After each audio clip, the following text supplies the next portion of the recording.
చూడండి ఆడ గేట్ దొక్కుతాండ్రు పైన.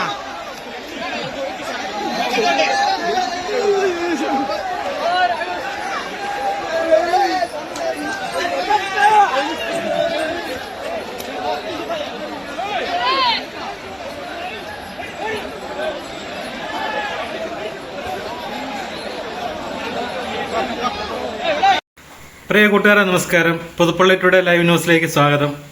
ഇന്നലെ വൃശ്ചികം 1 മണ്ഡലകാലം ആരംഭിച്ചിരിക്കുകയാണ്. എന്നാൽ നമ്മുടെ ശബരിമലയിലെ 2 ദിവസമായിട്ട് ഞാൻ അവിടുത്തെ വീഡിയോകളും കാര്യങ്ങളും വാർത്തകളും ഒക്കെ ശ്രദ്ധിച്ചുകൊണ്ടാണ് ഇരിക്കുന്നത്. എങ്കിൽ ഇന്നലെ കുറച്ച് കാര്യങ്ങൾ കണ്ടുകൊണ്ടാണ് ഞാൻ നിങ്ങളുടെ ശ്രദ്ധയിൽ ഇത് പെടുത്തുന്നത്. കാരണം എല്ലാ വർഷവും മണ്ഡലകാലം സമാപിക്കുന്ന സമയം തൊട്ട് അടുത്ത മണ്ഡലകാലം ആരംഭിക്കുന്ന വരെ ഇടയ്ക്കിടയ്ക്കെല്ലാം ചർച്ചകൾ നടക്കുന്നുണ്ടെങ്കിലും തീരുമാനങ്ങളാകുന്നത് ഈ മണ്ഡലകാലം ആരംഭിക്കുന്നതിന് തൊട്ട് മുമ്പാണ്. അതിന് വേണ്ട സൗകര്യങ്ങളോ കാര്യങ്ങളോ ഒന്നും പെട്ടെന്ന് ഓടി പിടിപെടുത്തി ചെല്ലുമ്പോഴത്തേന് വൃശ്ചികം 1 തലേദിവസമൊക്കെയാണ് അവിടെ ഓരോരോ നിർമ്മാണ പ്രവർത്തനങ്ങളും അവിടെ ഓരോന്ന് വൃത്തിയാക്കാനും ഒക്കെ തുടങ്ങുന്നത്. അതൊക്കെ നമ്മൾ ഈ വീഡിയോകളിലൂടെ മാധ്യമങ്ങളിലൂടെ എല്ലാം നമ്മൾ കണ്ടുകൊണ്ടിരിക്കുന്നതാണ്. എന്നാൽ നമ്മുടെ സംസ്ഥാനത്ത് മാത്രമേ ഉള്ളൂ ഇങ്ങനെയുള്ള കാര്യങ്ങളിൽ വീഴ്ച വരുത്തുന്നത്. മറ്റുള്ള ഞാൻ ഈ കഴിഞ്ഞ ഇടയ്ക്ക് പോയി, അതുപോലെ പളനി പോയി, മധുര പോയി, ക്ഷേത്രങ്ങളിലെല്ലാം പോയതാണ്. അവിടെയൊക്കെ എന്ത് ഇതായിട്ട് ഭക്തർക്ക് വേണ്ട എല്ലാ കാര്യങ്ങളും അവർ ക്രമീകരിച്ചു കൊടുക്കുന്നുണ്ട്.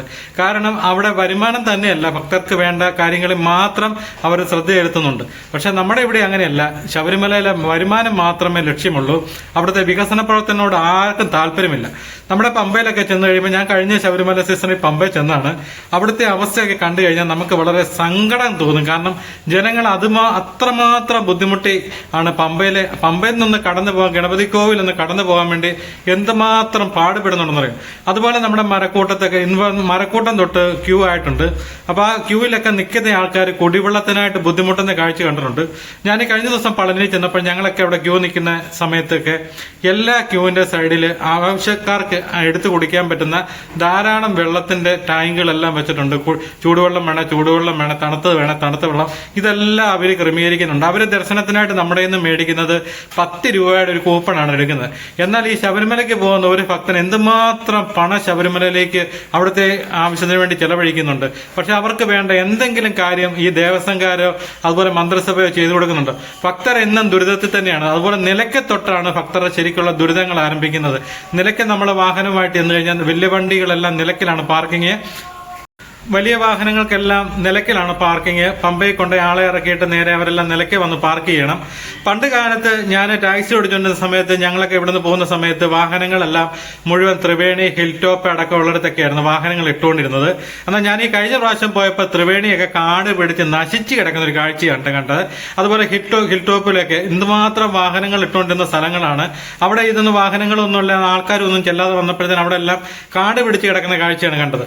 ഈ വാഹനങ്ങളെല്ലാം നിലയ്ക്കിലേക്ക് തന്നെ കുറച്ച് പാർക്കിംഗ്, വലിയ ബസ്സുകൾ ഒഴിച്ച് ബാക്കിയുള്ള വാഹനങ്ങൾക്കെല്ലാം നിലയ്ക്ക് പാർക്കിംഗ് കൊടുക്കുകയാണെന്നുണ്ടെങ്കിൽ എന്തുമാത്രം കാര്യങ്ങൾ അവിടെ ഉണ്ടാകും. അതുപോലെ എന്തുമാത്രം ഭക്തർക്ക് എന്തുമാത്രം സൗകര്യങ്ങൾ അവിടെ ഉണ്ടാകും. KSRTC ശരിക്കും ജനങ്ങളെ പിഴിഞ്ഞുകൊണ്ടിരിക്കുന്ന കാഴ്ചയല്ല നമ്മളെല്ലാം കണ്ടുകൊണ്ടിരിക്കുക. കേരളം വിട്ട് നമ്മൾ എവിടെയെങ്കിലും ക്ഷേത്രങ്ങളിൽ തീർത്ഥാടനത്തിന് പോയിട്ട് വരുന്നവരാരും അവിടുത്തെ ക്ഷേത്രങ്ങളെ പറ്റിയോ അവിടുത്തെ ആരാധനാലയങ്ങളെ പറ്റിയോ ഒന്നും ആരും ഒരു കുറ്റം പറയാറില്ല. പക്ഷെ ശബരിമലയ്ക്ക് പോയിട്ട് വരുന്നവർക്കെല്ലാം 100 കൂട്ടം പരാതിയുണ്ട്.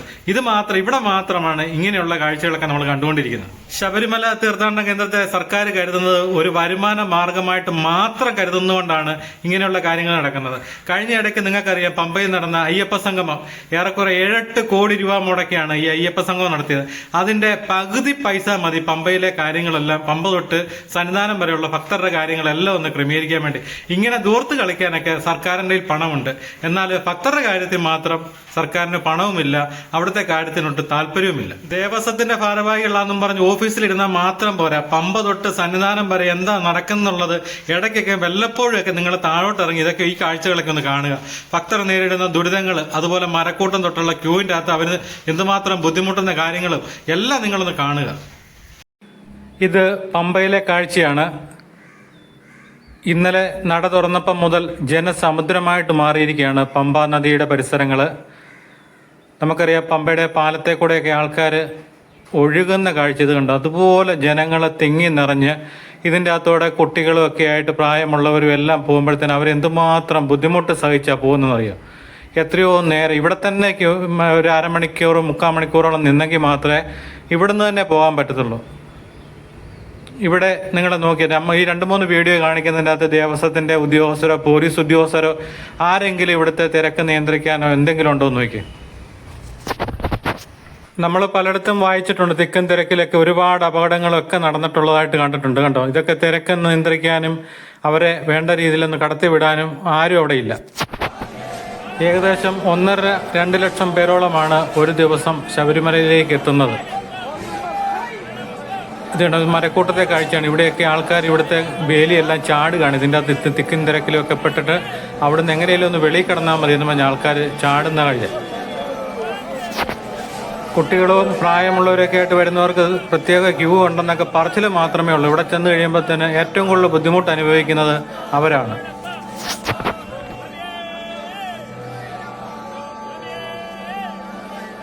పోలీసు వాళ్ళు అట్టే ఉన్నారు. ఈ పక్క గేట్ దూకి వచ్చేయడారు వాళ్ళ సాగులంతా. అంతా తెలుగు సాములే ఉన్నారు ఆల్మోస్ట్. పోలీసు వాళ్ళే గిలీసు వాళ్ళే గేట్ దూకి వచ్చేసి చూడండి, ఆ గేట్ దూకుతాండ్రు పైన. ഈ ഒരു വീഡിയോ കാണുമ്പോൾ തന്നെ നിങ്ങൾക്കറിയാം അവിടുത്തെ സംവിധാനം ഏത് രീതിയിലാണ് പോകുന്നുള്ളത്. സീസൺ അവസാനിക്കുമ്പം കോടികൾ എണ്ണി തിട്ടപ്പെടുത്തുക മാത്രമേ ചെയ്യുന്നുള്ളൂ. ആ കോടികൾ കൊണ്ട് ഭക്തർക്ക് യാതൊരു പ്രയോജനവുമില്ലെന്നുള്ളതാണ് സത്യം.